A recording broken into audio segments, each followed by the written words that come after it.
Good afternoon, everybody, and welcome to today's meeting of the Commonwealth Club. And by the way, the club is online at commonwealthclub.org, as well as on Facebook, Twitter, and YouTube. I'm Scott Schaefer, Senior Editor for Politics at KQED, and now it's my pleasure to introduce our distinguished guest, Los Angeles Mayor Eric Garcetti.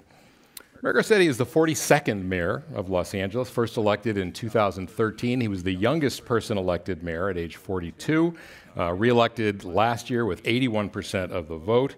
Under his watch, he recently spearheaded passage of the nation's largest local infrastructure plan, the $120 billion Measure M, which is aimed at transforming transit in Los Angeles, trying to get people out of their cars. Garcetti is chair of the U.S. Conference of Mayors Infrastructure Task Force. He's also co-chair of the Mayor's National Climate Action Agenda, which, by the way, organized U.S. mayors to commit to the goals of the Paris Accord after President Trump withdrew from that. And he is apparently exploring a run for president. We're going to talk to him about that and a whole bunch of other things. Please welcome Mayor Garcetti. Thank you. Great to be here. Thank you.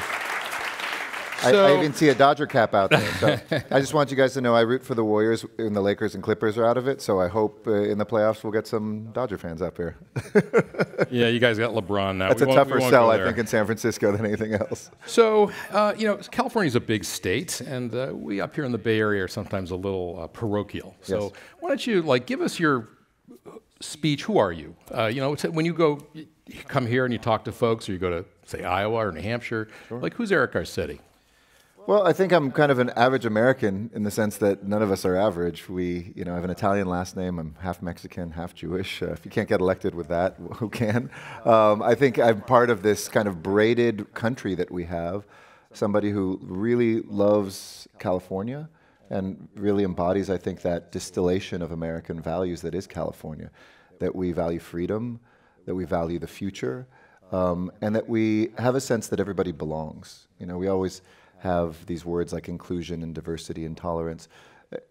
If you want to know me, I think I've always felt a strong sense of belonging to this state, to my city, and to this country, whether it's in military service, whether it's in public service, or just the idea that we're all kind of boundary crossers and that we are at our best when we're trying to find the common ground between each other at a moment, especially in politics, when everything is about how we can be divided. But I've always been, I'm a musician. I'm somebody who loves creativity. I think that's part of California too. My two grandparents on my mom's side met in the Eastman School of Music as piano students. Grandson of immigrants. And really, in some ways, I think the differences in me people could see as contradictions. I see them just as part of who I am. That I very comfortably have always been that boundary crosser. People figured I was Italian, so I'd hear anti-Semitic or anti-Latino jokes, so I'd know kind of as an outsider what it felt like, but I'd also be an insider coming into those communities. And whether it's the time that I spent in the Navy or time that I've spent abroad, I've loved kind of exploring what America is, both in the literal sense and in the symbolic sense, because I think America has represented something so important to this world. And as a mayor, I think the last thing you need to know about me is I'm a mayor, and I really proudly embrace that at a time when politics is about not getting much done, but just tweeting and counter-tweeting. Mayors are involved, and city government is involved in really hard work. And I think it's the hard work that Americans want in government, and so I'm pretty convinced this is probably the best job you can ever have in politics. It's one of the most demanding things you can ever do. Well, you're so close to the people, Absolutely. The more you climb the rung, the further away you are. There's a great quote from my dear friend Mitch Landrieu, who is the former mayor of New Orleans. Remember when Jeff Flake was confronted by a survivor of sexual violence last week and really kind of threw him for a loop, it sounded like, and made him maybe change some of his thinking. And he was asked about that. He said, for a mayor, that's 8 times or 9 times on the way to get milk at the grocery store. We know that, and there's an intimacy to, you've had people yell at you, you've had people cry in your arms, you've had people hug you, at their high moments, at their low moments. And I love that because, it's easy to love humanity. The difficult work is learning to embrace your neighbor. Yeah. I want to talk a little bit about your heritage, because it is an interesting mix. Sure. So on your mom's side, they were Ukrainian immigrants, I think? Ukrainian, Polish, Russian, all that, Belarus, all the areas of the Russian Empire at that time, Jews that were living in what was in the Russian Empire, but as far west as Poland, as far east as Russia. And then your dad's side was from Mexico. Correct. And your great-grandfather, I think, was... We don't know that there's, obviously, the Mexican, somebody in the male line was of Italian instead of Spanish descent. We could have been a great-grandfather or great-great-father. We're not sure because my great-grandfather was killed in the Mexican Revolution. My grandfather, Salvador, who is the newest immigrant in my family to this country, 100 years ago was carried over the border in my great-grandmother's arms as a baby. So, the resonance of this year as children were being literally ripped out of their parents' arms. And I went down to the border with a group of mayors, both Democrat and Republican, who went down there at the same, basically, border crossing where my grandfather was at. And it hit me very hard that was, life would have been different had policies back then been the same that they were right now. But he was a war refugee, a dreamer, only got his citizenship when he volunteered in World War II to leave 2 young kids behind, fight for this country, and came back and became a citizen. So you're fluent in Spanish also? Pretty fluent. I can speak pretty fluently, it's an important part of my job. And I learned from my grandparents, who's both of their first language. My grandmother was born in the United States, but her parents were from Mexico. She was one of 18 children to the same 2 parents, by the way. Everybody always asks if there are multiple parents. A very good Catholic Mexican-American family in Arizona. I'm exhausted just thinking about that. And my great-grandmother was done at, I think, 38.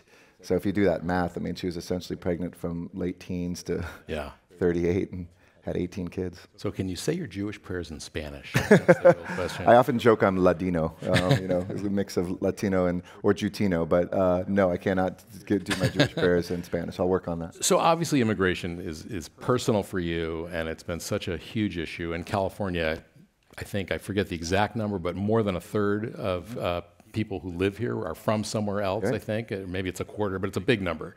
How you're... It's part of the criticism, and Republicans always try to distinguish between legal and illegal immigration. They say, love immigrants, but they have to come here in the quote-unquote right way. What's your reaction to that? Because they're not the only ones that feel that way, and some immigrants who did come here legally feel that way. I think it's the wrong frame. I think we need to set goals as a country as to what kind of goals we want for immigration. Low skill, high skill, families that stay together. It's been a much blurrier line over history. I have no idea whether my grandfather was, quote, documented or undocumented, legal or illegal. The border was a different place. We have a border crossing card from a second time when he crossed. I think he was 7. But who knows? My grandmother, great-grandmother, just did what a mother did when she lost her husband in that war, had a baby. She picked him up and started walking. It's one of the great competitive advantages of this country, our immigration. It always has been.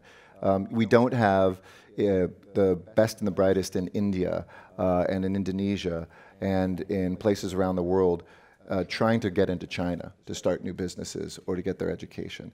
But we do have that here in the United States. Of course we need secure borders, any country does, but it's the wrong question to talk about illegal or legal, because that's really, what is in any given time legal or illegal? And for us, I think you then go back to the last time Congress screwed up making the laws to decide what today is either legal or illegal, instead of proactively saying, what do we collectively as a nation want for the next 30 years? Do we want families to be split up? Do we want, in my city, where 61% of the businesses are started by immigrants, many of them undocumented, to lose that momentum? And the statistic you give, if you go back a generation, in Los Angeles, 63% of us are either are immigrants or the children of immigrants. So it's a hugely blended thing. You don't have families where if somebody's quote unquote illegal, but somebody else is legal, shouldn't we be talking about family unity first? There have been, over the past few years, different attempts to compromise on immigration. George W. Bush tried it, John McCain, some Democrats as well were part of that. The most recent sort of deal that didn't happen was the wall for dreamers. Let's take care of the dreamers, but in exchange we'll fund the wall. I'm wondering if, what do you think, what should Democrats be willing to concede or at least talk about? For example, there's talk of maybe we should lower the overall rate of legal immigration and maybe focus on who, like you said, who do we want in this country in terms of skills? What do we need in terms of skills? Most countries in the world already do that. Is that something that should be put on the table? I think the most important thing first is to deal with folks that are here. You know, in Southern California, we've got 2 million people who are undocumented. 2 million. We've got 400 ICE agents. You know, even if the president wants to increase that by 50% to 600, do the math. We've got a challenge to resolve right here, right now, even before we start looking to the future. And we all know that native-born folks have their wages depressed if people are kept in the shadows. I mean, it's logical, right? Somebody can work for less than minimum wage, no protections, and that drags down wages, drags down worker protections. When we figure out a path to citizenship for all of those folks who, you know, save violent, dangerous criminals who we should be getting out of you know, the streets of Los Angeles, San Francisco, whatever, we then have a pathway towards greater prosperity, greater engagement. We saw that with the Dreamers, who are just one class of folks. But the Dreamers, when they had legal status, we all got a raise. They certainly got the most dramatic one. They could use their college degrees. The straight-A students suddenly could go work at an architect's office, could buy, you know, I've talked to Dreamers who bought their parents' cars, started investing in their first house. I mean, they invest in the American dream. They help California and the nation be prosperous. So I think that's first and foremost. Second, I don't like holding one aspect of immigrants hostage for another. You know, we always negotiate against ourselves as Democrats. Republicans and this president said that they would take care of the Dreamers, don't worry, full stop. And then they added other things to this and started saying, oh, you guys are holding up the Dreamers. No, they added the wall. They added things. Just live up to your word. You've missed every deadline. You said it would get done by, you know, February of this year, then it would get done by March. They have not lived up to what they said they were going to do. So there is a consensus in this country around Dreamers. I think there's a consensus in this country around agricultural workers. I think there's a consensus in this country around the high-skilled workers. And I still believe there's a consensus around family unity. I don't think we as Americans want to split up families. And even if you just are a fan of the high-skilled immigrants, you think people are going to come if their family can't? So let's be smart about this. Let's get that stuff together. And then we can talk about what are our future quotas and how do we keep a border secured. You know, there were some who looked at the 2016 election and Hillary Clinton's campaign, which, you know, obviously fell short, although she got more votes, and felt like starting from the slogan, you know, united together, I think, or stronger together. Maybe that's the Warriors. I think it was stronger. Anyway, the point being, some people strength in numbers. That's the Warriors. Yeah. Some people felt that her campaign and the Democrats generally put too much emphasis on support for undocumented immigrants and immigrants more generally, and that others, white folks, white working class people, felt left out of that conversation, or that, you know, that she wasn't speaking to them in a way that, you know, Donald Trump was. I mean, what do you think of that? I think that's been a trope since the campaign a lot. I think you have to be authentic, you have to be yourself, and it's okay to actually take stances that may not be in the mainstream. People are looking for leaders. But my analysis is more that Democrats and average people out there didn't feel that we were listening to them. You know, Make America Great Again is actually an aspirational slogan. We know in reality it excludes many of us. It is a nationalist vision which isn't inclusive of everybody. But at least it's about you. You're part of America. I want to make America great again.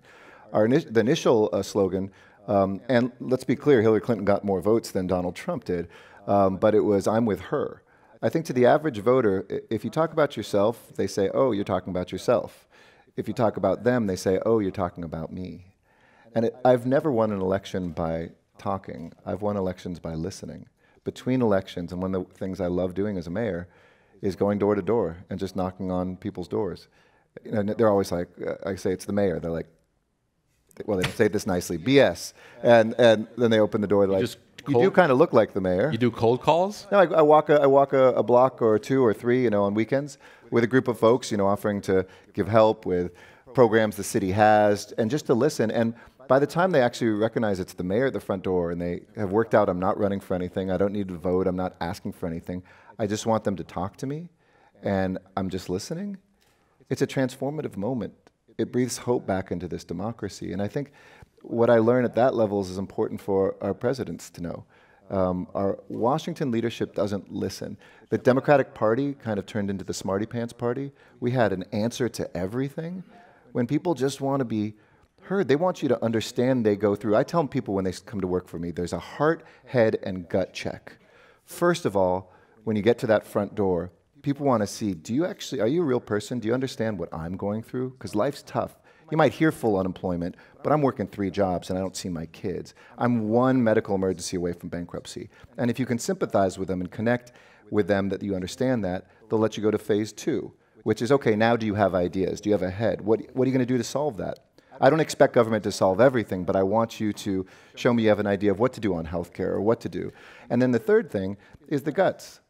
You know, if you connect with me and if you have an idea, do you have the guts to actually do something about it? And what we saw in the presidential election was one candidate who I think most people knew didn't have the heart and the head as well as the other person, but who had the guts. And if you don't show that last piece, that you have the resolve to do something on immigration, that you'll take a risk, that you will on healthcare take a risk to get universal access to healthcare, that you will fight for the environment, that you'll do something, they're kind of going to dismiss you. What's an example of something where you've taken a risk as mayor, and really something where you maybe went against the grain, wasn't popular, wasn't going to win you votes necessarily? You know, well, you all know in California we have to get a 2/3 vote. You mentioned it in the introduction. For 3 years, because like the Bay Area, we have a complicated political environment, and everybody loves to hate the LA mayor, right? We get 90% of the headlines, and we're 40% of the population in LA County. So every quarter I did something no mayor had done. I brought the other 87 mayors of LA County together, and every quarter we met. And I said, tell me what's going on in your city, what I can do to help you.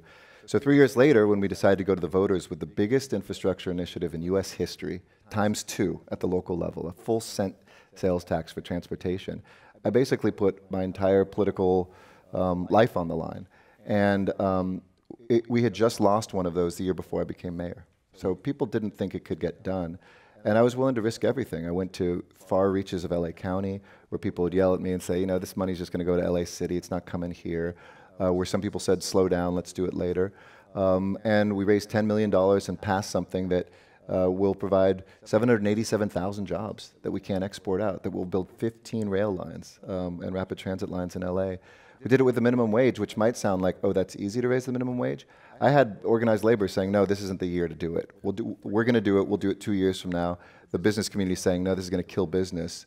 So I love taking those sorts of risks, making community college free, which folks said, well, you can't afford to do that. There's no way. And we boosted attendance from our public schools 40% the first year. The first year, this past year, going full-time to community college. So, you know, there's plenty of moments in the past on very important issues from immigration to transgendered rights to the environment. But I really think it's those big things that are the biggest risks because it's easy to do incremental. It's really tough to do big. Yeah. One of the issues that's pressing down on mayors, certainly on you, on the mayor here, and has been for decades now, and now San Diego, Sacramento, is homelessness. Absolutely. And it was the first, second, and third issue on voters' minds in the last mayoral election. Is it something that mayors can solve? I certainly think so, although it's a great question because most people never ask that. You're a unified county and city here in San Francisco, but in the city of LA, we don't have most of the tools to solve homelessness. Federal money comes in for housing or doesn't. It's been cut. State money was obliterated for affordable housing a few years ago with the end of redevelopment. And our county runs our hospital, our mental health, our foster care system, our veterans stuff. So all we have is cops and people can clean the streets, and neither of those are solutions to homelessness. But I took the bull by the horns and also brought the mayors of the big 11 cities in California together to really confront this, because it's not just in high rent areas like San Francisco or Los Angeles. It's in Fresno. It's in the Central Valley.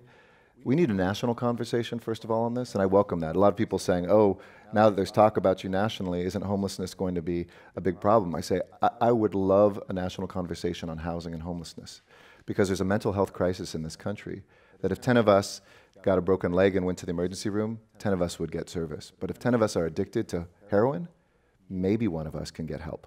That's not a healthcare system right now, and it's probably the result of mental health issues that we have. So in Los Angeles, we passed the 2 largest measures in U.S. history again, one for housing and one for services, one for the county and one for our city. No jurisdiction's ever gotten as much resources at one time on this issue. It's still, in my opinion, maybe half of what we need. But I do believe that in this next decade in Los Angeles, we can end street homelessness. And we saw our first downtick this year just as the money's starting to come about. We're building 10,000 new units of permanent supportive housing, and we've hired 1,000 new people to hit the streets and to work on the issue. But it's a very, very most complicated public policy issue any of us will ever confront.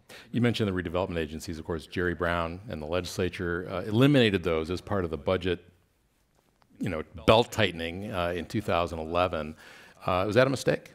It was, absolutely. It was one of the most important tools, especially around affordable housing. Yeah, I could point to some abuses in other places that people took this money that should be going to schools and roads and all of that and used it to help developers. But it was the best tool we had to build workforce and affordable housing. And cities have been decimated by that. How did we get here? Homelessness is the result of trauma that's untreated and high rents, not enough housing. And yes, we have to build housing top down in the marketplace, but we have to subsidize it bottom up too, and redevelopment took that away. Both candidates for mayor, John Cox and Gavin Newsom, are saying they're going to break all the records and build more housing than we've built since the 1960s. But there are some real obstacles to building more housing, not the least of which is local opposition. Yep. Do you think that cities and citizens, so to speak, have too much power to stop housing? I think it's less citizens than sometimes the leaders in cities. Los Angeles, we're a great model. I set a goal that was the most ambitious in a few decades to build 100,000 units of housing in the 8 years I was hoping to be mayor. We're going to hit that 2 years early, we expect by the end of this fiscal year. And yet we look at that and we probably need to double that. We need the state help to get rid of some of the abuse of CEQA, the California Environmental Quality Act. It is so all these well-intentioned things that we've done as progressives or liberals, each stone in the backpack was really well-intended. And some of them need to stay there. But that backpack is so heavy now, it is so difficult to move. I think, obviously, assembling land, the cost of land, and cities are rich. Cities have so much public land. When I look at, for instance, our metro in LA County, as we assemble the land for 15 new rail lines and rapid transit lines, we're going to be huge landowners. The temptation is just to sell that back to the highest bidder. We mandated 35% of that has to be subsidized low-income housing. Because if you displace people and gentrify them out of the very same neighborhood they've been waiting for transportation to come to, you've failed. That's more traffic, more pollution, less affordable housing. I also think that we have to find better building types. The technology revolution that we've seen that's primarily two-dimensional, using FaceTime or one-click ordering on Amazon, is now moving into the three-dimensional space. Transportation and cars, electric scooters, autonomous vehicles, even flying cars and things, but also in housing. That is an area that we need the brilliance of the Bay Area, hopefully folks down south too, to disrupt. To really be able to build, it's ridiculous that it takes $500,000 to build 1 unit of affordable housing. We are not going to build our way out of that at those prices. So we've been very aggressive in Los Angeles. We just opened up a project last week. It was $109,000 with prefab and building containers and other things like that. $109,000 for a nice apartment. I think some people who are advocates of affordable housing would say that one of those stones in the backpack is the cost of labor and the demands, as you say, well-intentioned, but perhaps unaffordable, or certainly adding to the cost of housing. So what should Democrats be asking their friends in labor to do to help more housing get built? It is not that it's organized labor, because I think organized labor, when it comes to building stuff, does the absolute best work. We spent a lot of time with the carpenters. I started a group called Accelerator for America to take these examples of brilliant things happening at the local level across America and transporting them to other cities. So we looked at our Measure M, and now we're helping a dozen plus cities, including the Bay Area, who's looking at a transportation measure, and we're advising and funding that to look at how they can get that passed. It's the supply of workers themselves. There's so much construction work. For instance, in Los Angeles, I'm spending $15 billion at my airport, $120 billion in public transportation, $3 billion at the port, which is the largest port in the Americas, and we can't find enough workers. This is a national issue, and a great one. Only about 15% of this country works in manual labor, either in factories or construction trades. Factories can continue to be automated, and we have a an important role for manufacturing, but we're kind of overly nostalgic about that when we have plenty of job openings in construction, which is middle-class jobs with benefits, a living wage, but we need to align a national education system to get those electricians. And the carpenters who we work with, they spend $200 million a year without any taxpayer money on training their folks to use lasers, to be entrepreneurs, to really be the craftsmen and women of the future, which is what guilds once were. And I'm very passionate about local policies and a national vision of giving folks those skills, because I think that really is how we save the middle class in America. You mentioned CEQA, and Governor Brown sort of flirted with the idea of reforming CEQA. There have been some major workarounds CEQA for stadiums, I think one or two of them in LA, for example, and some people see that and say, well, if we can do it for ballparks, Absolutely. why can't we do it for housing? It's a travesty that we're doing it for folks who are, billionaire owners of sports clubs, but we can't do it for folks that are living in tents on the street. I don't care if you're a Democrat. Why doesn't that happen? Well, it's twofold. Sometimes people use the slippery slope argument, and my environmental friends, and my environmental creds are as good as anybody in this state, say, oh, if you touch CEQA, one day you're going to take away clean water, clean air. I'm like, no. Things that are legitimately about the environment, keep that in place. But something that allows somebody to sue on land use for 2 to 3 years, and even if they lose, they've killed that project, means that there are more homeless people. Let's be real about this. Let's be honest about it. And let's change not CEQA, but the CEQA abuse. So it comes from them. Organized labor, who benefits most sometimes from building things, has used that as a way to hold projects back. And I think we've got to get over that as well, because we need a pipeline of future workers, and that comes from future work. The next downturn, we're going to be, bending over backwards to try to do the CEQA reforms, I think. Now is a really good time. The last person to try to do this was Darrell Steinberg when he led our state Senate. I've talked with Gavin Newsom about that, who I've supported for governor and who I believe is going to win. And really, I think this should be the ambition of this next agenda, of this next legislature, is to accelerate how quickly we can build housing in California. The California dream will die if we don't build enough housing. I mean, people came here because of good schools, good jobs, and cheap housing. Got to fix our schools, continue that upward trajectory. We've still got good jobs, thankfully, but we need to find more for the middle class. And I'm guaranteeing you, if we do not build housing in California, this will turn into a playground for the wealthy, but a barbell state of folks who are doing very well on the top and those who service them on the bottom and not much in between. Well, and here in the Bay Area, it's hard. A lot of restaurants and hotels are having a hard time finding people to hire because folks can't afford to live here, so they're moving to Modesto or even further away. I mean, it's just a real labor shortage. And density is a really important piece of that. I think in Los Angeles, we did something really innovative where we said around all of our transit stops, we would dramatically upzone, higher, denser, and you can go even higher and even denser if you build affordable units for the folks at the very bottom who are most in danger of becoming homeless. In a year, we have about 6,000 units that have been put through the city's planning process. 1,000 of them, without any taxpayer dollars, are subsidized for low-income individuals, including 30% of those for the poorest people that we have in our city. Those sorts of policies, I mean, cities are such exciting platforms. And the tools that we have to be able to zone our way, to be able to legislate our way to solve those problems, it's time for us to step up and be a little bolder in this entire state. We have a governor's election coming up, and Gavin Newsom's slogan is courage, period, for a change. Right. He just recently added the period. And Jerry Brown has been courageous on a lot of things, yes, he has, including climate change for one, and criminal justice reform, I would say, as well. But what would you like to see different from the next governor? I'd like to see, I think housing and homelessness is the big place where Sacramento's been missing in action. And we've seen some incremental pieces the last couple of years. We've got 2 very important ballot measures, Prop 1 and 2, that will be on the ballot to provide more funding for affordable housing. But I remember sitting down, because I led what was that big 11 group of mayors with Governor Brown in his office, and I brought up the issue of homelessness, and he said, well, that's a local issue. I said, no, a Republican mayor in Fresno, Republican mayor in San Diego, Democratic mayor in Long Beach, Democratic mayor in Oakland, myself, this is all our #1 issue. And we really need leadership from Sacramento, getting it easier to build, subsidizing more affordability, getting services to people who are experiencing trauma on our streets so we can get them housed, get them off of drugs, deal with their mental health issues, et cetera. That's number 1, 2, and 3 for me. I think secondarily, I'd like to see in Gavin's leadership a real focus on the future. One of the frustrations I have nationally in this last election, we didn't have people talking enough about the future. There's some really good ideas Hillary Clinton had about the future, but not a broad vision. Bernie Sanders had kind of a bold backwards vision of kind of how to give people greater opportunity, and Donald Trump was all backwards looking.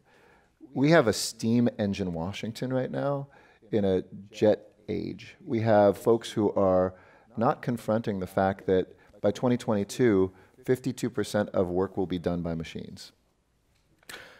And we have to have, I think, a governor who really looks at those key industries for the growth of the middle class, and I haven't seen that vision. Yeah. You mentioned Washington, so that's a good segue. You've been to Iowa, you've been to New Hampshire, you've been to Ohio, you've been to South Carolina. You're exploring a run for president, is that fair to say? Yeah. But most of those trips, in fairness, have been my work. I did them long before I was even thinking about president. So I'm going to Mississippi this weekend, for instance, in Oklahoma. Those aren't exactly big presidential places. I do believe in bringing this network of local leaders together and helping states out in particular that have been abandoned. So what are you hearing from people? I hear two things. One, that the false division of two Americas between the East Coast and the West Coast, the coastal areas and the heartland, urban, rural, red, blue, that's false. I do hear a second thing, that there are two Americas, and it's Washington and the rest of us. Washington and local communities where we still connect with each other, where we respect each other, where we're decent to one another, where we argue about things but we try to work them out. And Washington, where that's not what's on the scorecard. It's how many tweets and retweets, how much can you yell back, how can you invent problems and then not solve them, versus here, you can't. You don't have that luxury. You can't fake whether you've filled a pothole or not. It is concrete, literally, whether you do or not. And as I talk to folks, they hunger for a better America. They hunger for an America that is decent, that is forward-looking, and that unifies us. And I think what I hear out there is people are sick and tired of the politics of division, and that we have a Republican Party right now and president defining their success by what they can take away. Take away our protections of our environment, take away our health care, take away our tax protections, take away our immigration protection, take away our voting rights, for God's sake. I mean, I haven't heard this president actually utter the words that he's for democracy. I mean, I don't know a president that hasn't done that before. And so, but on the flip side, I don't hear them saying, oh, I want to just go, and yell at them all day long. I want leadership that isn't just about yelling back. I get upset, but we also see the dead end of that. The hearings, the Kavanaugh hearings, were so depressing last week. I worked on Nita Hill to help her as a college student. I helped bring, for a professor I was working for, a lot of the African-American men professors and women professors around the country in support of her. And we went down to Washington. And I felt kind of this trauma of last week because that was so deeply embedded in the work I had done when I kind of came of age politically. And that was the first most depressing thing, to see this 27 years later happening again to this woman. But second, I was almost as depressed by the way senators treated each other. That we've lost a space to be Americans. And it seems dead and gone now. We're lionizing people like John McCain, who many of us as Democrats probably vehemently disagreed with, as this saint and as such a decent person because he once in a while would cross over. I mean, the bar is so low now that what I hear in America is people want an America back that includes all of us. Yeah. You mentioned how, or alluded to the fact that, one of the things this brings up is that when women come forward, they're not believed. There are questions about, whether they had some role in asking for it or, why don't they remember? And something similar has happened with the church, Catholic Church. And we've seen now lawsuits in San Diego Diocese. Elsewhere, Pennsylvania convened a grand jury to look at abuses there. Would you like to see the Attorney General, Javier Becerra, do what New York and New Jersey seem to be doing and have an independent, convene a grand jury and really get to the bottom of this stuff? I've done a lot of work in my career looking at countries that deal with all sorts of trauma, apartheid in South Africa and truth commissions. My experience is always you have to put all that truth out there. You have to name names even if it's past statute of limitations. We can't heal as a country if we don't live up to the mistakes and the trauma that have been committed inside our borders by whomever, because it allows tomorrow's trauma to go quiet. You care about the issue of homelessness? 91% of women who are on our streets are survivors of domestic and/or sexual violence. You can't confront homelessness if you don't confront this issue. You can't confront the wage gap if you don't confront this issue. You can't confront the ongoing cycle of violence and the way that people re-traumatize, those who have been traumatized sometimes become the abusers. You can't go to death row without seeing that almost 100% of them grew up in families of violence, of sexual and/or domestic violence. Josh Shapiro, the Attorney General of Pennsylvania, is a dear friend of mine, and he was so brave with what he did. And I think, absolutely, there shouldn't be a jurisdiction where we don't do that. And it's painful, and people kind of say, well, didn't Pennsylvania do that? But there are people here right now who live with that quiet pain. And maybe they've spoken up, maybe they've talked to a friend, but there is something that we owe them so they can have their lives in saying that this happened. We are collectively sorry that it happened, and that we will demand justice where we can still for what happened to you. You mentioned death row, and Jerry Brown and the voters have done a lot in terms of criminal justice reform.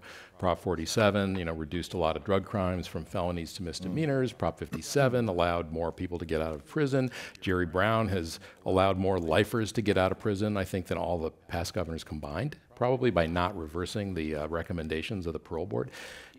Some people say, well, and look what's happening. Property crimes are going up. We've done too much. We need to put on the brakes. What are your thoughts about that? Now we have bail reform also. Yep. I think they're both right. I'm a big supporter of the idea that somebody shouldn't go away to jail for 20 years because they had a gram of something too much and their skin color was the wrong color. At the same time, if you don't do criminal justice right, you're making a big mistake, and I think that the implementation has been extremely flawed. Because the promise we were all sold is, hey, we're not going to spend your taxpayer money putting people away and spending $100,000 a year for them to be in prison. Those savings will come into programs that will rehabilitate them, take them off of drugs, train them for jobs. The experience in San Francisco, the experience in Los Angeles, is that people get out, if they serve any time now, who are deeply ill, and there is nothing to catch them. And there's no longer any stick with the carrot. I was in Jerry Brown's office when he was confronting then acting mayor or interim mayor of San Francisco, Mark Farrell. He said, I was driving around in San Francisco and I saw people with syringes hanging out of their arm. And I looked at the mayor of San Diego, who's a Republican. I was like, do you want to say it or do you want me to say it? Because I think it was the flawed implementation of this that has caused, I know as a city and as a mayor, a lot of arrests don't get made around drugs. If they're made, there's no prosecution. If there's prosecution, there's no sentencing. And without that, how do you tell somebody you can either go into rehabilitation or be incarcerated? That doesn't mean we have to go back to 20 years, but with nothing there, you get chaos. And so I do think we need to revisit that and do it better. We should have done 2 or 3 years of setting up a safety net to catch people, have the best programs inside our jails for mental health and anti-addiction, so by the time they leave, they have a plan for job training, for education, expunging records, all of that. But instead, it's kind of like, hey, we did the politically correct thing because we all agree somebody shouldn't go away for 20 years, but we didn't really implement the other work. You mentioned syringes. The governor just vetoed a bill that would have allowed San Francisco to have and maybe other cities or counties, but to have a pilot project where they would have supervised injection sites, and he vetoed that. Was that a mistake? I think so. I think it's proven public health that it is better to have places where people can do this safely and get treatment than what we essentially said is, okay, you'll now do it out here. With no treatment, with no intervention, with nobody who gets to know who you are. It's a really tough political sell. I know that's not politically popular to say that.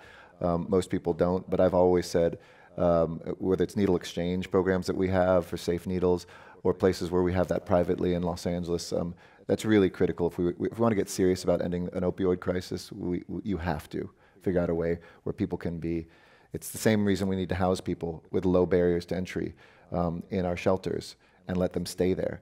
Not shoot up in shelters, but if you're high or you're drunk, you should be able to come in, because otherwise you're just serving the easiest to serve anyway and saying the rest of them are going to be on the streets. One bill the governor did sign, which I believe also applies to LA County, is this idea of expanding conservatorship Yes. and allowing counties to compel people who are on the streets with severe mental illness into treatment. It's absolutely the right thing to do. And I was in One Flew Over the Cuckoo's Nest when I was in high school, so I understand how far bad it was in the 50s and the 60s. But this isn't, again, let's not use a slippery slope argument. This is not people just being able to pluck folks off the street that they decide are crazy and putting them away forever. We know that it has been such a high bar. They literally have to be harming themselves physically or harming somebody else. I was just talking, Polly Perrette, the actor from NCIS, is a friend, and she, as many people may have remembered, a couple of years ago was attacked. She's a big homeless activist, but in her own neighborhood was attacked and nearly murdered by somebody. That guy was out and just this past week stabbed a police officer in the face. And he saved other people's lives by confronting them. But there are folks who we know that are out there. We know they sleep in one place for like 40 days without moving. They're deeply mentally ill, and we need to find a way to get them help. That is not humane to keep them out there. Yeah. Police community relations, and I'm mindful, I want to make sure we get to some of these audience Absolutely. questions. That's a big issue, and I believe the LAPD recently got 7,000 body cameras. There was a philanthropic donation to pay for those. How is that going? And the governor also just signed a bill to make videos from those cameras more accessible to the public. It raises a lot of complicated issues. It's been great. We actually, so 5 years ago I became mayor. In the first month we raised some of that money and then put the rest in from the city budget. So every patrol officer, biggest city in America, first biggest city in America to do that, have had that. It's been great for accountability for those officers. It's been great in their interactions with the public, because certain folks, now knowing they're filmed, also de-escalate. But it can't be in a vacuum. We've also done de-escalation training for every single officer, expanded mental health training for every single officer, and done implicit bias training, which was a really tough thing to sell at first, but every officer I've talked to who's gone through it loved it, where you have to kind of confront, oh, maybe I do deal differently with folks who are different, and what can I do to be aware of my own biases and correct them. We also share our video data and have a policy of that, and it's really painful, traumatic things to see, police shootings, but it's the right thing to do. And I'm very proud. How do you share it? I mean, we share it. We have an initial review if there's a case that's coming, have a delay, but usually 30 days later we release that for not anything that any cop does, but the ones where there's a shooting or a negative, high-profile interaction that is given to the public, it's given to the press, it's given to everybody to see, and that transparency is absolutely critical. We've seen an over 20% drop in police shootings this past year. So all of these things, I think, Los Angeles is in some ways much further ahead, because long before camera phones, we had Rodney King and a videotape. So we're not better than other places. We just went through it earlier. We have a police commission, an inspector general. We have, the sort of independence, which doesn't mean we don't have bad shootings or we don't have cops that make mistakes. We just have a system to deal with it quite well, and a great training for our officers to really know that you don't have to always draw a weapon. And now, next thing we're looking at is what technology for less than lethal force can we do in this day and age, so that a gun isn't always drawn, because often tasers aren't working. It escalates, and then somebody with a knife, it's in policy, gets shot and killed, but could we have saved that person's life? I'm sure a lot of people know that your dad, Gil Garcetti, was the DA in LA County, served a couple terms, and I believe you were in college or maybe out of college after he got elected. Of course, one of the things he was known for was not getting OJ convicted. He got reelected the year after that, but then he lost in 2000 in part because of the Ramparts scandal controversy with the LAPD. What did you, you were an adult then. I'm not sure where you were in 2000 exactly, but what did you take from that loss? Well, I love my mother and father. They're amazing parents, and it was interesting to watch, because somebody that goes into the public light and they have a certain reputation, like my dad.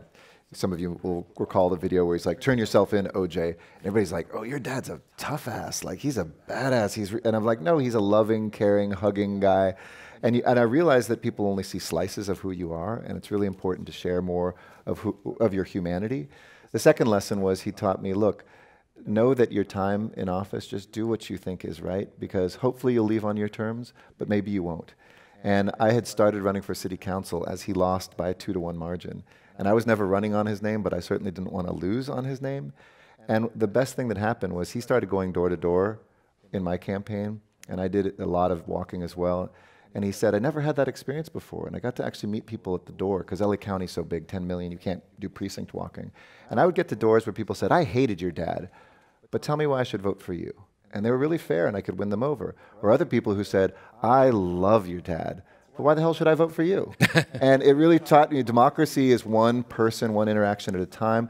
And if you're willing to share yourself and be open and honest, I think I still believe, I'm a big D Democrat, but I'm a very strong small D Democrat. I really do think it's the best system that we have. Well, let's democratize this conversation a little bit. Absolutely. We've got a lot of questions. It's always hard to kind of just grab one, but here's one. What items in recent news give you hope? Oh, gosh. Take as much time. Well, you don't read the national section, first of all. Just don't do that. I think, traveling the country, I see all sorts of really hopeful stories. I see in Youngstown, Ohio, when I was there, which was steel mill central, and so many steel mills had closed down. That's one of the 2 top 3D printing manufacturing facilities in the country. In Waterloo, Iowa, next to the John Deere factory, where John Deere tractors have been made for decades, is the other one that's the best in the country. I see incredible hope, great news stories of, we just opened up a new bridge housing facility in Los Angeles, where the city was born, near Alvera Street, where there's 45 beds for folks that have been camped there. And a good news story is the guy who was out there for 20 years on the street, and he said he preferred to be out there until his best friend went into board and care, and with really sore bones, sleeping on the street. It was the first time he'd been in a bed in 20 years, and he just cried talking about it. There's good news everywhere if you listen. There's a lot of bad news if you want to, and unfortunately, media usually distills the bad news, but I see hope all around this city. I see it in the time, when I would serve in the military, and we come together as people from every background. The first time we had training for the change in people being able to serve openly gay, it was kind of, oh, this is one of those chapters of history, like, that you read about when you get that book. Like, one day slavery did end. Like, someone was there to witness it, and I'm witnessing now that LGBTQ folks can serve in the military, at least hopefully still with this president, but that we got that. So I think there's good news all the time. I'm a relentless optimist. I couldn't do what I do if I didn't see that. And I also think the last thing I'll say, just on a political, more partisan basis, is I'll tell you some good news that's coming. We have the most talented group of people running for Congress that I've seen in my life. I see a blue wave coming. People say blue waves don't happen automatically. I'm from California. I beg to differ, because we get blue waves automatically all the time, crushing off our coast here. But we have a pink wave coming of incredible women who are running. I think we have a black wave coming where we're going to see African-American governors in states where we didn't imagine, including maybe the first African-American woman governor in Stacey Abrams in Georgia. To me, that's good news, just that we are a country that we might read the news and say, oh my gosh, we've stepped back so far. Well, only if you only read that. But if you're out there campaigning and looking at people who are stepping up and being active, there's a ton of good news coming. Speaking of political activism, LA County has one of the lowest rates of voter turnout, yes, I think. Yes. Your re-election, you got 81% of the vote, but I think it was less than 15% of people turned out. No, it was over 20, but it was like 20, 21%. So too low. Yeah, way too low. Yeah. So why is that, do you think? And California has lowered, unlike a lot of states, has lowered every barrier to registering and voting. So what more needs to happen? Across America, local elections have that low turnout. You get as low as 8% in some of them, and maybe as high as in the 30s. We're changing our election date to be the same as our state elections. So I think we'll see that boost up to 60, 70% next time round. It's too bad, because when you do it on the odd year, you get more attention, and it's cheaper for people to run because you don't have to compete against presidential and gubernatorial candidates. But I think it's the right thing to do, and maybe more should. And we should be mailing ballots to every single person. We should just be mailing them automatically, like Oregon and other places do. We will pilot that, I know, here in the state, but we should be doing that for local elections. Make voting easy. Do it on the weekends. Tuesday was Women's Wash Day, which is why we had that as voting day, because women weren't voting and men could go do that. It's so outdated technologically. We could make this a lot easier, but even in California, where we don't have the forces of other states that are trying to actively suppress the vote, I think we could step up a lot more. Another question, why do you think you will make a good president of the United States? If I decide to run, I think... Is that from one of your staff? No, it's not. Yeah, they're asking, why would you? I hope, whether I run or not, that there are mayors that do. Most countries, mayors often become the heads of state, and it's an executive position. I've learned as a mayor all about infrastructure. And the same night Donald Trump was elected, mayors helped pass $230 billion of infrastructure around this country, and Washington, after 2 years of talk, can't pass even $200 billion. I know international trade because I run the largest port in the nation. I know I was with dock workers yesterday opening up a new hiring hall, and I know the impact and how important that is. And I travel the world, met with 25 heads of states. I was just with the Prime Minister of Spain, who was in town on last Friday, talking about international trade. We know Homeland Security. We have a vision, I think, of a country that's inclusive. And we're people who are in the work of doing things, of bringing people together, and the toughest work, from homelessness to solving traffic to building housing, that this country needs to confront, I think is done by cities. I also bring a wealth of experience internationally, not just for 12 and a half years as a Navy intelligence officer, but a former professor of international relations, and somebody who really, I went after the Olympics and won the Olympics and Paralympics for America. That was the longest campaign with the smallest number of voters. That was the most intense politics, 4 years. And we really had to articulate what America wanted to be in order to get folks who were questioning us in the midst of President Trump being elected, of why they should give this great global asset to our country.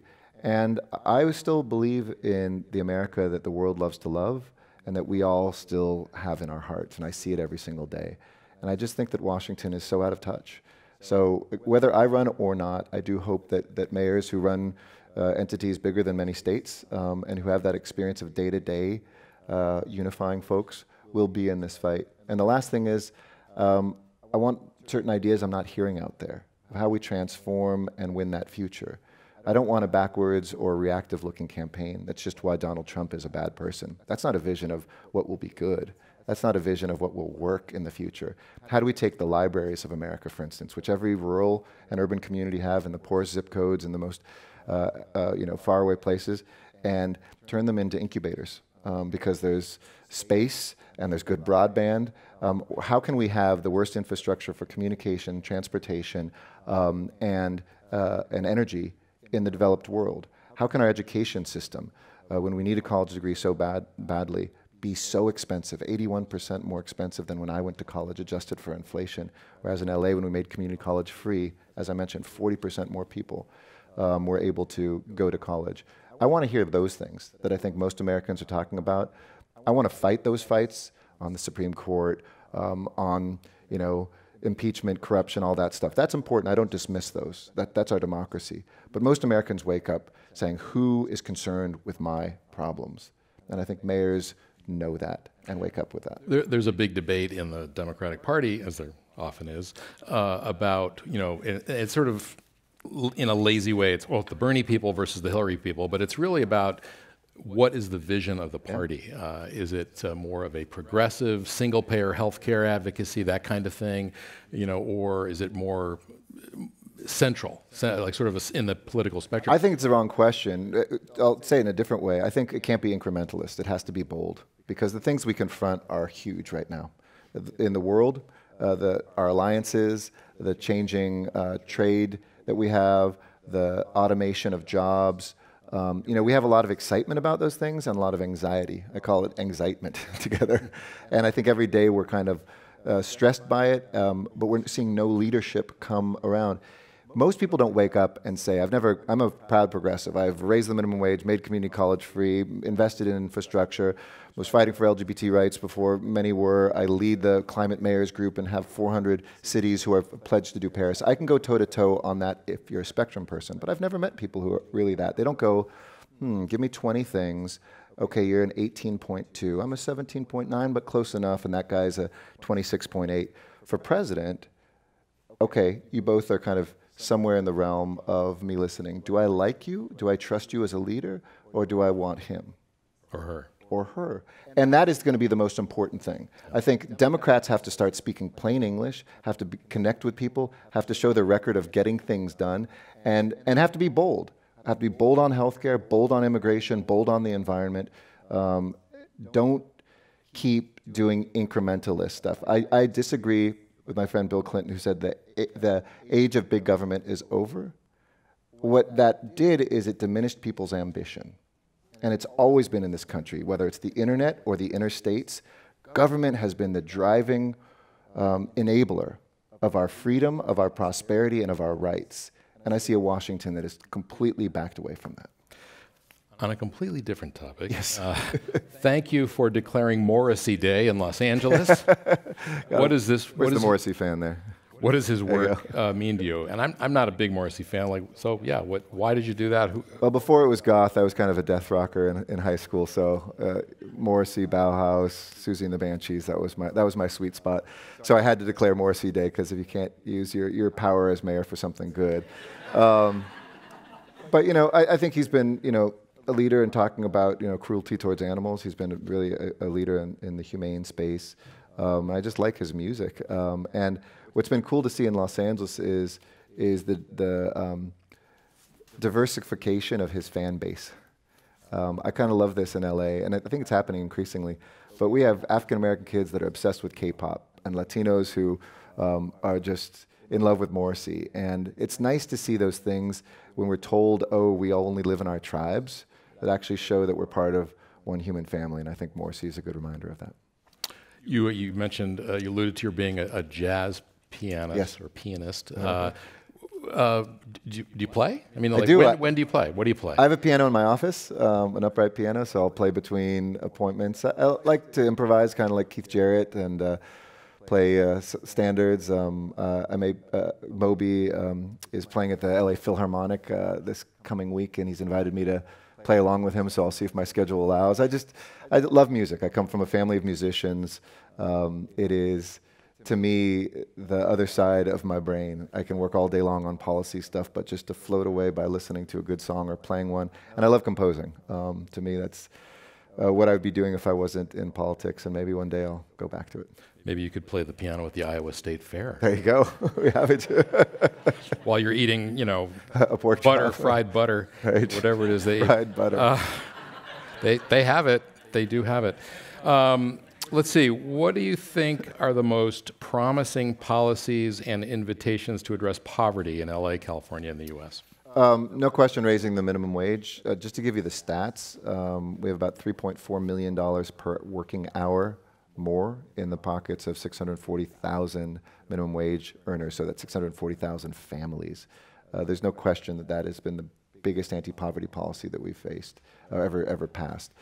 Second is community college, which I've mentioned, but I'll be a broken record about that. We should have free community college in this country, just full stop.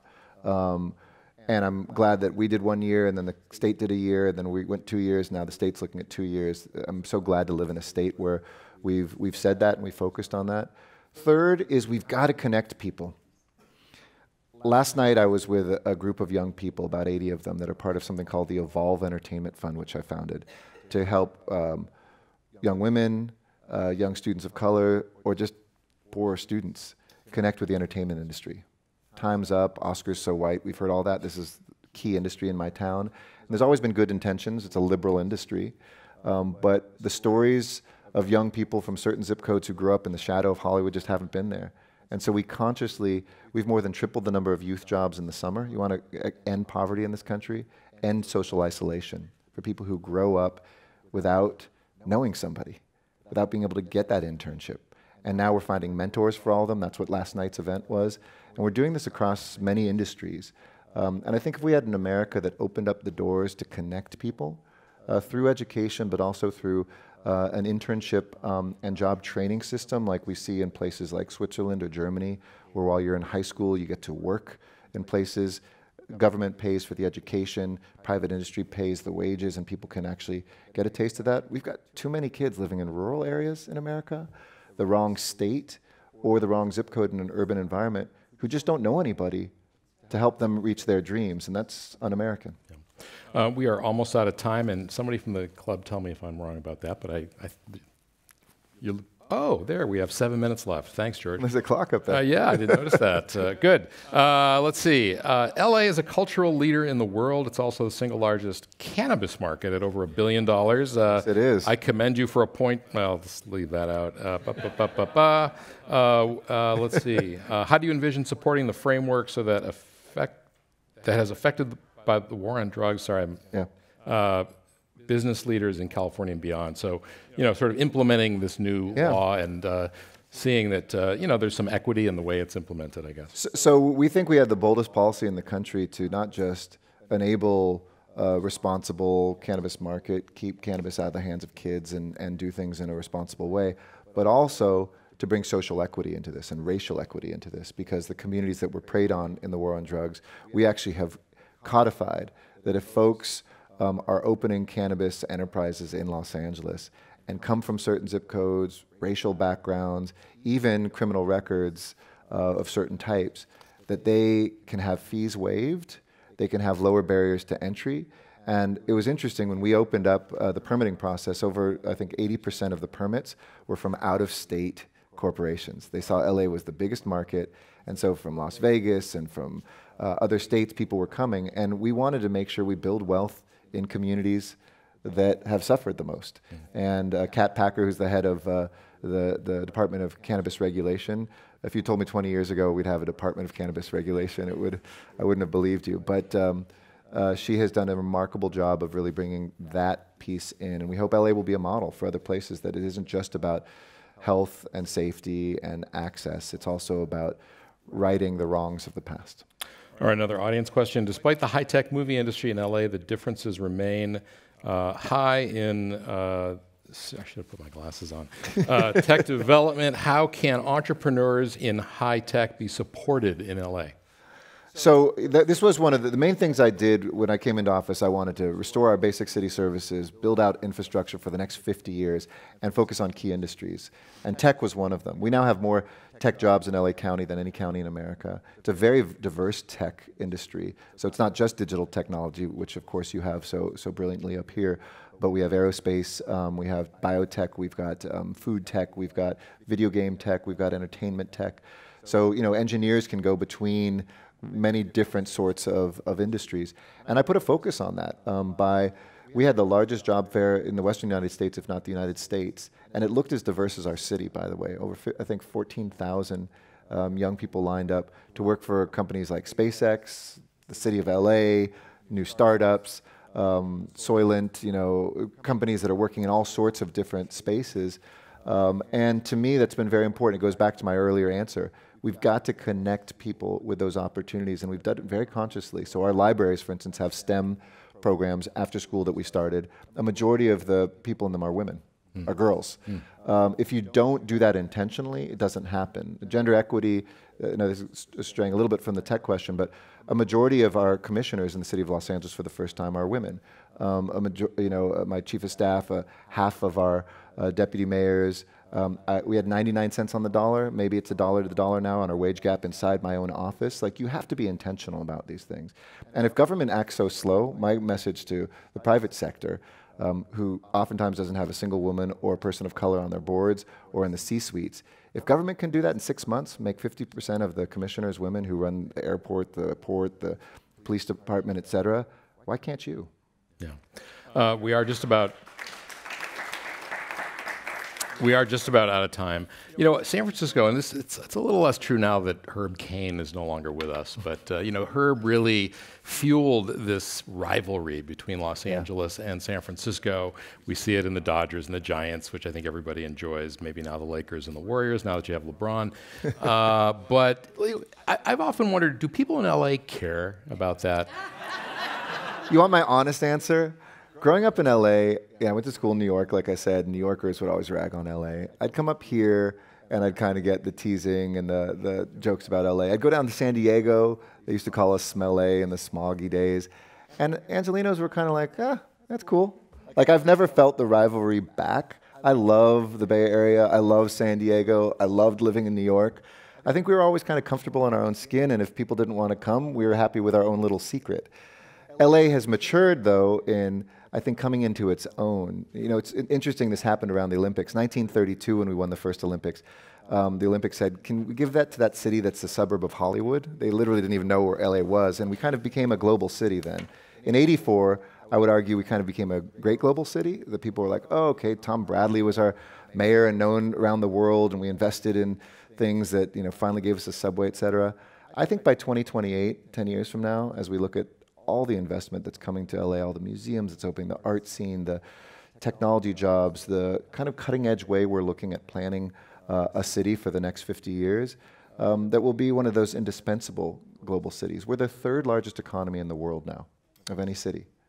So Tokyo's number 1, New York's number 2, and we're number 3 just behind New York with almost $1 trillion of GE, I call it MP, gross municipal product. And we're 22nd in population. So if you put that together with a population, we're the most productive population on the face of the earth of any metro area. But we don't brag about those things. You know, I think that surprises folks because we're kind of seen as maybe the always number 2 to New York, number 2 to the Bear, number 2. But we, I think, love what we have. And the last thing I'll say is I hope that everybody embraces LA as an American city. 40% of the goods that come into this country come through our port. We have the number 1 origination and destination airport in the country now, number 2 in air traffic. You know, Hollywood is an American product, not a Los Angeles product. When the Olympics come, we're going to do stuff up here with you too. Trust me, we'll have events or qualification. We want people to embrace this because LA is kind of what New York was in the 20th century. It is that gateway, that northern capital of Latin America, western capital of the United States, eastern capital of the Pacific Rim. It displaced New York to London as the most significant air corridor in the world, transoceanic 2 years ago, and that's never going to change, I think, in our lifetimes. So we love you. We'd love it if you love us too. Okay. Our thanks to Mayor Eric Garcetti for joining us today. We also thank our audience here on the radio, television, and the internet. I'm Scott Schaefer of KQED, and now this meeting of the Commonwealth Club is closed. Thank you. Thanks. Covered a lot of territory. We did. We certainly did.